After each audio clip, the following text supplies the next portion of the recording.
નમસ્કાર દોસ્તો, વિડીયોમાં ફરી એક વખત તમારું સ્વાગત કરું છું.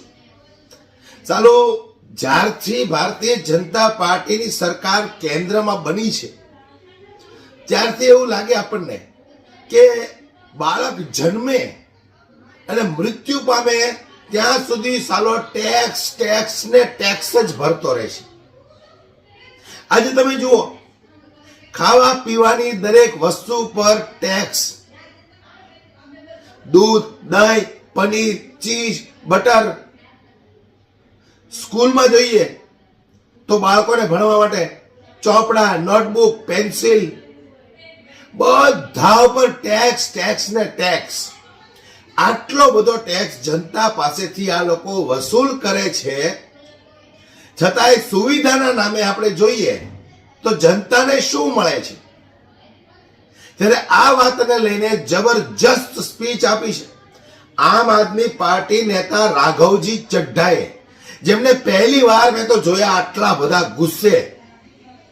નાણામંત્રી નિર્મલા સીતારામન પર જે ગુસ્સે થયા છે આમ આદમી પાર્ટીના યુવા નેતા સાંસદ રાઘવજી ચઢ્ઢા, ખરેખર દોસ્તો સમજવા જેવી વાત કરી છે કે બાળક જન્મે ત્યારથી મૃત્યુ પામે ત્યાં સુધી સરકાર કેટલો ટેક્સ કેટલી જગ્યા પર લે છે.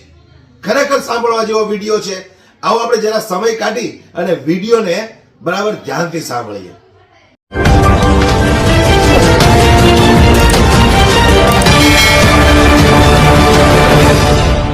माननीय श्री राघव चड्ढा दी 10 मिनट. शुक्रिया madam. Tax to live, tax to die and tax everything in between. इस जीवन में दो ही चीजें निश्चित हैं. There are only two things that are certain, death यानी कि मृत्यु, और दूसरा है टैक्स. इस जहां से उस जहां तक जहां भी जाओगे, हर मोड़ पर हर जगह मुझे ही पाओगे, यानी कि टैक्स. मैडम, सपना था विश्व गुरु बनने का, बन गए हम टैक्स गुरु. और इतना टैक्स जो भारत की आबादी सरकार के खजाने में डालती है, उसके बदले सरकार जनता को देती क्या है, यह बहुत बड़ा सवाल है. कौन सी ऐसी हाई क्वालिटी सर्विस है जो फ्री ऑफ कॉस्ट जनता को दी जाती है? क्या हमें quality health care free of cost मिलता है? नहीं मिलता. क्या हमें वर्ल्ड क्लास एजुकेशन मिलती है? नहीं मिलती. क्या हमें फ्री वर्ल्ड क्लास ट्रांसपोर्टेशन मिलता है? नहीं मिलता. क्या हाई क्वालिटी रोड्स मिलती हैं? अगर अच्छी हैं तो टोल टैक्स भरना पड़ता है. क्या 24 घंटे सातों दिन बिजली आती है? नहीं आती. तो इतना सारा जो टैक्स सरकार इकट्ठा करती है, उसका करती क्या है? इसीलिए मैं कहना चाहता हूं that we in India pay taxes like in developed countries to get services like in sub Saharan countries. Madam, from the moment a child is born to the very moment his family mourns his death, the government is there at every step, not to help you, but to tax you. और आइए एक रोमांचक यात्रा पे चलते हैं. माननीय वित्त मंत्री जी हर बार मेरे सवालों का जवाब देते हुए मुझ पर तंज कसती हैं और कहती हैं कि शायद ये चार्टर्ड अकाउंटेंट नहीं है, इनकी डिग्री असली नहीं है, तमाम तरीके की बातें मेरे बारे में कहती हैं, निजी हमले करती हैं. मैं उनका बहुत सम्मान करता हूं, मेरे मन में उनके प्रति बहुत आदर है. ओहदे में, हैसियत में, उम्र में, अनुभव में बहुत बड़ी है मुझसे. लेकिन आज मैं इस सीए की डिग्री को किनारे करके सरल भाषा में आम आदमी की तरह इस देश के आम आदमी का दर्द आपके सामने रखना चाहता हूं कि कैसे हमारे जन्म होने से लेकर हमारे मरने तक टैक्स पे टैक्स सरकार हमसे वसूलती है. मैं आपके सामने जीवन के 8 चरण, 8 स्टेजेस ऑफ लाइफ रखना चाहता हूं. फर्स्ट स्टेज ऑफ लाइफ, जब इंसान पैदा होता है, that is the birth stage. बच्चे के पैदा होने से पहले, उसकी आंखें खुलने से पहले जो उसको वैक्सीन लगती है, उस पर 5% जीएसटी लगता है. जिस अस्पताल में बच्चा पैदा होता है, उस हॉस्पिटल के कमरे के चार्जेस पर अगर 5,000 रुपए से ज्यादा का कमरा हो तो 5% जीएसटी लगता है. बेबी केयर के आइटम्स पे 5% जीएसटी लगता है. और अगर उसके माता पिता बच्चे के पैदा होने पर मिठाई बांटे तो मिठाई पर 5% और चॉकलेट पर 18%, 28% जीएसटी लगता है. दूसरा चरण जीवन का, इन्फेंसी और चाइल्डहुड यानी कि बचपन. बचपन में बेबी फूड जो खरीदा जाता है उस पर 12 से 18% जीएसटी. डाइपर जो खरीदा जाता है उस पर 12% जीएसटी. बेबी स्ट्रोलर पे 5 से 12% जीएसटी. और जो खिलौने बच्चे को दिए जाते हैं उन खिलौनों पर भी 12% जीएसटी लिया जाता है. जब मुंडन होता है बच्चे का, पहला हेयर कट जिसे कहते हैं, उस हेयर कट की सर्विसेज पर भी 18% जीएसटी, और पहली बर्थडे पार्टी पर जो फोटोग्राफी होती है, फोटो खिंचवाई जाती है, उस फोटोग्राफी सर्विसेज पर भी 18% जीएसटी। यहां तक कि नामकरण की बर्थडे पार्टी जो की जाती है उस पर भी केटरिंग सर्विसेज से लेकर खान पर 18% जीएसटी सरकार वसूलती है। अब बच्चा स्कूल जाना शुरू करता है तो स्कूल जाने पर यूनिफॉर्म से लेकर जूतों, स्कूल बैग, लंच बॉक्स सब पर जीएसटी लगता है। 12% जीएसटी नोटबुक पर लगता है, 18% जीएसटी स्टेशनरी आइटम पर लगता है। और उसके बाद अगर कोई एक्स्ट्रा करिकुलर एक्टिविटी बच्चे को करनी हो, कोई म्यूजिक क्लास करनी हो या फिर कोई स्पोर्ट्स कोचिंग की क्लास वो ले ले, उस पर भी 18% जीएसटी देना पड़ता है। प्राइवेट ट्यूशन ले तो उस पर भी जीएसटी, और पहली साइकिल जो बच्चा खरीदता है उस पर भी 12% जीएसटी देना पड़ता है। तीसरी अवस्था जीवन की, टीनेज ईयर्स, ये वो काल होता है जो सबसे मस्त मौला टाइम होता है जीवन का, बेहतरीन बेफिक्री का। इसमें बच्चा, यंग जवान लड़का लड़की अपना पहला स्मार्टफोन खरीदते हैं, उस स्मार्टफोन पर जीएसटी लगता है। अगर महंगा हो, विदेशी हो तो इंपोर्ट ड्यूटी भी लगती है। फिर वो अपना फोन रिचार्ज कराता है, उस पर जीएसटी लगते हैं। ब्रॉडबैंड इंटरनेट का कनेक्शन लेता है, उस पर जीएसटी लगता है। नेटफ्लिक्स, स्पॉटिफाई या वीडियो गेम की सब्सक्रिप्शन लेता है, उस पर भी जीएसटी देना पड़ता है। और अगर अपने दोस्तों के साथ पिक्चर देखने बाहर जाए तो पिक्चर की टिकट पर जीएसटी, एंटरटेनमेंट टैक्स और पॉपकॉर्न पर भी जीएसटी अब लगने लग गया है। तो तमाम तरीके के सॉल्टेड कैरेमल पॉपकॉर्न पर भी सरकार आपसे जीएसटी वसूलती है।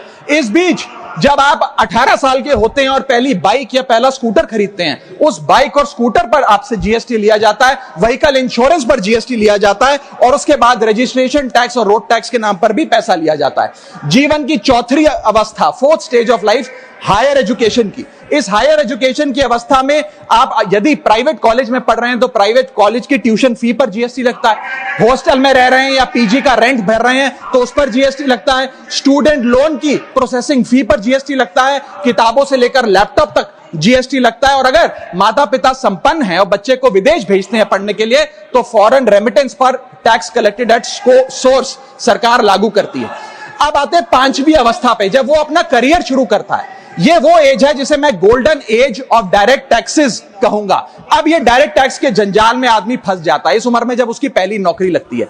तो नौकरी में आमदनी अनुसार उसके स्लैब रेट के हिसाब से उस पर टीडीएस पहले काटा जाता है, मानो जेब काटी जा रही हो, और फिर इनकम टैक्स वसूला जाता है। जब पहली बार उसको पगार मिलती है, वेतन मिलता है, वो माता पिता या दोस्तों को बाहर खाने पे ले जाता है, पिक्चर दिखाने ले जाता है, उस खाने के बिल पर भी सरकार जीएसटी वसूलती है।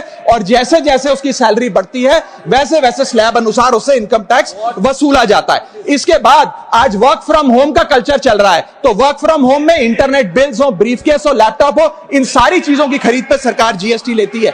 और अगर आप ये पैसा निवेश करें, इस निवेश करने पर आप कोई भी फाइनेंशियल इंस्ट्रूमेंट खरीदें तो सिक्योरिटी ट्रांजैक्शन टैक्स के नाम पर, मैडम मेरा समय जा रहा है, कोई फाइनेंशियल इंस्ट्रूमेंट खरीदे तो फाइनेंशियल इंस्ट्रूमेंट की खरीद पर सिक्योरिटी ट्रांजैक्शन टैक्स, उसकी ब्रोकरेज पर जीएसटी और फाइनेंशियल एडवाइजरी पर जीएसटी। और जब आप ये फाइनेंशियल इंस्ट्रूमेंट बेचते हैं तो उसके मुनाफे पर सरकार आपसे कैपिटल गेन टैक्स वसूलती है। यहां तक कि हेल्थ इंश्योरेंस और लाइफ इंश्योरेंस प्रीमियम्स पर भी सरकार आपसे जीएसटी लेती है।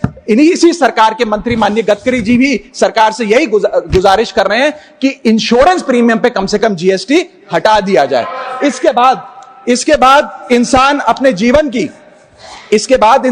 जीवन की छठी अवस्था में आता है, यानी कि मिडिल एज। इसमें उसकी आमदनी भी पीक पर होती है और उसका टैक्सेशन भी पीक पर होता है। अप्रेजल होता है, प्रमोशन होता है, बोनस मिलता है, और हाई टैक्स स्लैब के चलते वो अपनी कमाई का एक अधिकांश हिस्सा इनकम टैक्स में सरकार को जमा कराता है। इस दौर में इंसान गाड़ी खरीदता है, घर बनाता है। जब गाड़ी खरीदता है तो जीएसटी देता है, रोड टैक्स भरता है, व्हीकल इंश्योरेंस पर जीएसटी भरता है, और जब गाड़ी लेकर शोरूम से निकलता है तो पेट्रोल डीजल पर वैट, सेस और एक्साइज ड्यूटी के नाम पर पैसा भरता है। जब सड़क पर गाड़ी चलाता है तो टोल टैक्स भरता है। फिर वो अपना घर भी खरीदता है, जमीन खरीदता है। जब जमीन खरीदता है तो स्टैंप ड्यूटी फीस सरकार को देता है।